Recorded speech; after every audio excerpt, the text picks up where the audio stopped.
जमायत इस्लामी शदात coat की जानिब से बदअमनी, दहशतगर्दी समेत शिकारपुर में जमायत इस्लामी के पुरअमन कैंप पर हमले के खिलाफ रहनुमाओं की जानिब से हाथों में पार्टी के झंडे उठाकर शदात कोट प्रेस क्लब के सामने एहतजाजी मुजाहरा करके पुलिस गर्दी के खिलाफ सख्त नारेबाजी की गई। मोबाइल छीने जा रहे हैं और मोबाइल छीनने की वजह से लोगों की जानें जा रही हैं, और जो अमन मांग रहा है, जो अमन के लिए एहतजाज कर रहा है, फिर ये पुलिस गर्दी जो है वो पुलिस उनके ऊपर एफआईआर कर रही है। अब ताज़ा जो है हमारे जमात इस्लामी के ज़िम्मेदारों ने शिकारपुर में जो धरना दिया, वहीं पे उन लोगों को धरना देने नहीं दिया गया।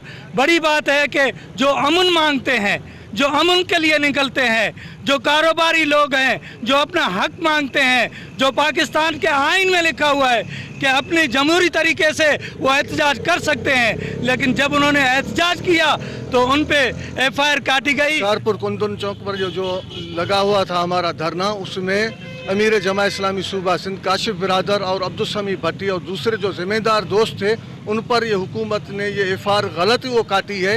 ये एहतजाज करना हमारा हक है। रोज़ बरोज़ ये बढ़ती हुई चोरी है, डकैती है, ये पुलिस गर्दी है। जमात इस्लामी की जो हमेशा से रवायत रही है वो हमेशा जुल्म के ख़िलाफ़ होती है। जालिम वो ना जालिम है ना जुल्म सह सकती है। इस हिसाब से उन्होंने अमन के हिसाब से एक शिकारपुर में धरना दिया था।